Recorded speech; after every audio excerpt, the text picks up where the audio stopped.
Hello hi नमस्ते हजुरहरूलाई मनिषा ब्लगमा धेरै स्वागत छ। आज चाहिँ मैले हजुरहरूलाई सेलरोटीको रेसिपी बनाएर देखाउँदैछु। पक्कै पनि हजुरहरूलाई यो भिडियो मन पर्छ। अब चाहिँ ढिला नगरी सेलरोटी बनाउन सुरु गरौँ है त। सुरुमा मैले भिजाएको चामल लिएको छु आवश्यक अनुसार। चामल भिजाउँदा चाहिँ हजुरहरूले रातभरि भिजाएर छोडिदिनु होला। यसो गर्नाले सेल राम्रो बन्छ। त्यसै गरी अब म चामललाई मिक्सरमा पिस्न गइरहेको छु। हजुरहरूलाई यदि सेल काँडेदार बनाउनु छ भने हजुरहरूले पिठो खस्रो बनाउनु होला। यदि नर्मल बनाउनु छ भने अलि मसिनो पारेर पिस्नु होला। चामल राम्रोसँग पिसिसकेको छ। हेर्नुहोस् त मैले ठिक्कको चामल पिसेको छु।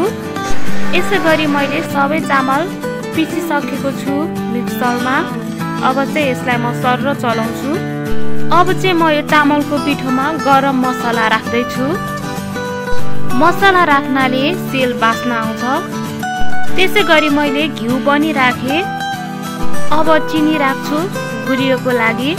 हजुरहरूलाई कति गुलियो मनपर्छ त्यो अनुसार अड्कलेर राख्नु होला। अब चाहिँ म यो सबै कुराहरूलाई राम्रोसँग मिक्स गर्न गइरहेको छु। त्यसै गरी मैले थोरै सुजीको पिठो पनि हालेँ। यसमा चाहिँ मैले पानी राखेँ सेल बनाउनको लागि मुस्नलाई। आवश्यक अनुसार पानी राख्नु होला। मुसेर मजाले राम्रोसँग मुस्नु होला। जति राम्रोसँग मुस्यो त्यसरी नै रोटी फुल्छ, राम्रो पनि हुन्छ। यसरी राम्रोसँग पिठो मुसिसकेपछि हजुरहरूले यसरी सेल बन्छ कि बन्दैन ट्राई गर्नु होला। यसरी राम्रोसँग बनेपछि यो राम्रोसँग मुसेको थाहा हुन्छ। अब चाहिँ मैले थोरै बेकिङ सोडा हालेको छु रोटी फुल्नको लागि, नरम हुनको लागि।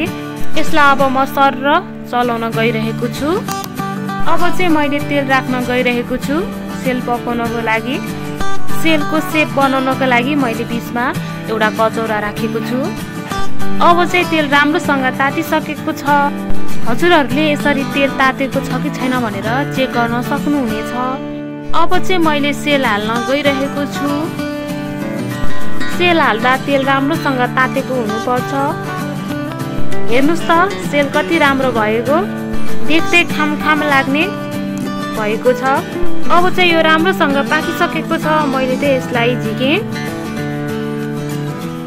यसरी हजुरहरूले सेल बनाएर खाँदा एकदम मिठो हुन्छ। मैले चाहिँ सबै सेल पकाइसकेको छु। हेर्नुहोस् त एकदम राम्रो बनेको छ। हजुरहरूलाई आजको रेसिपी कस्तो लाग्यो? पक्कै पनि मन पर्यो होला। हजुरहरूले पनि यसरी नै बनाएर आफ्नो फ्यामिलीहरूसँग सेयर गर्नु होला। आजको लागि म बिदा लिन्छु। By by.